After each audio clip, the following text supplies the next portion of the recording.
Colors. Colors are important, and if you work for an organization, this is not something you should be making a choice about. All you need to do is you need to open your style guide, which your organization should have, and you just need to use an appropriate color.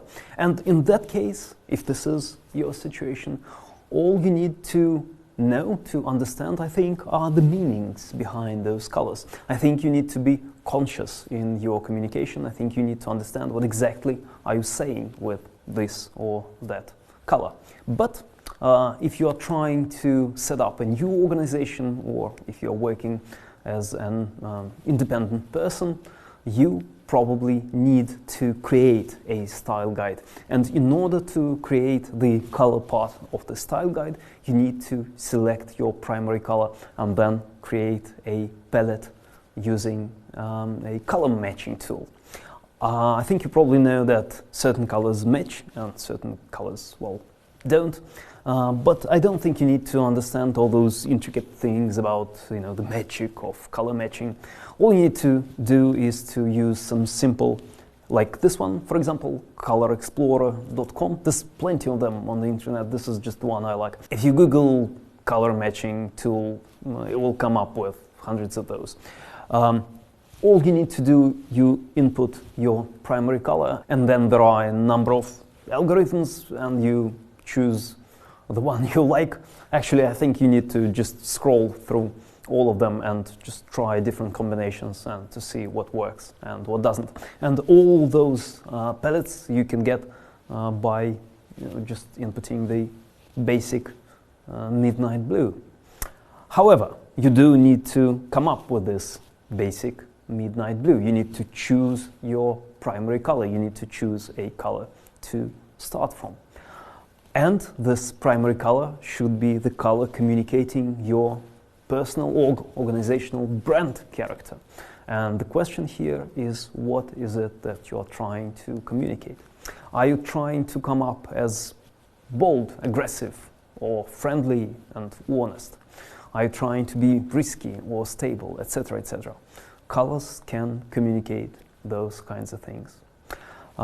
Let me take this opportunity to acknowledge that a lot of my thinking about colors was influenced by William Lidbell. And let me use this opportunity to recommend a wonderful book of his called Universal Principles of Design. He teaches at the University of Houston, I think.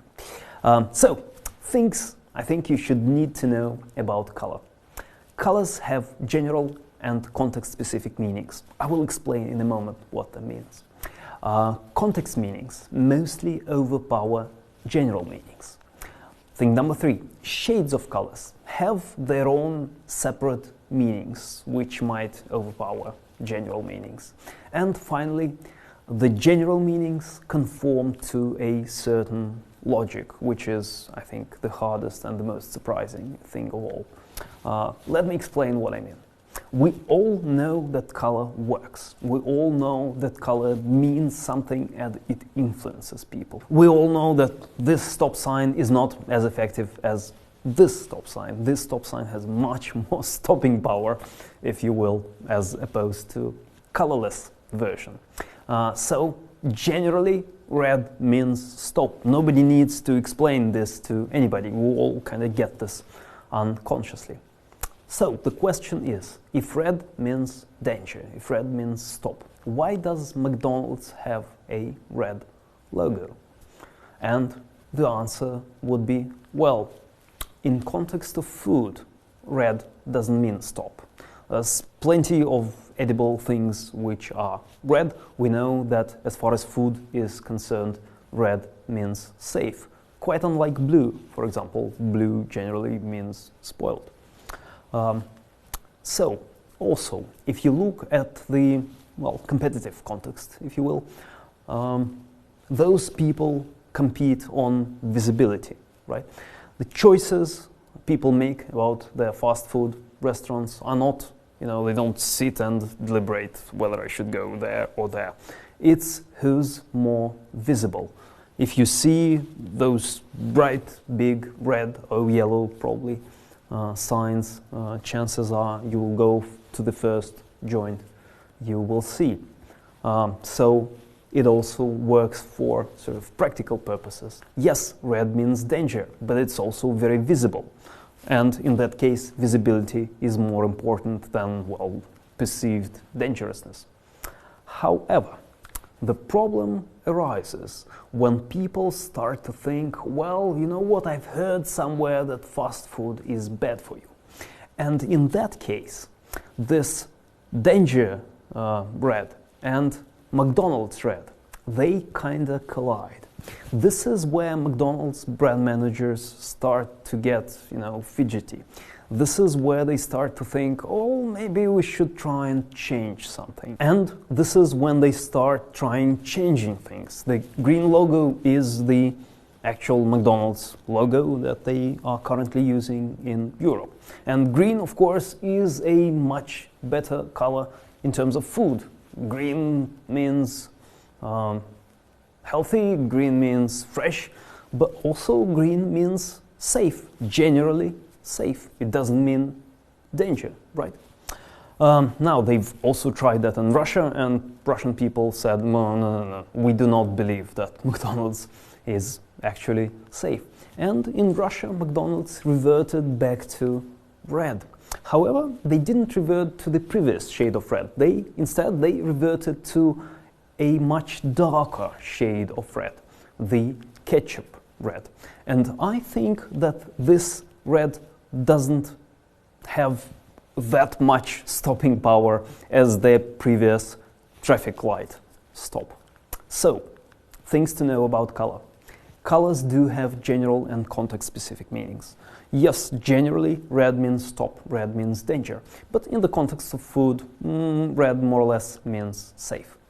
Those context meanings overpower general meanings. If you are in the context of food, you don't think about the context of traffic. I don't know. Shades are different.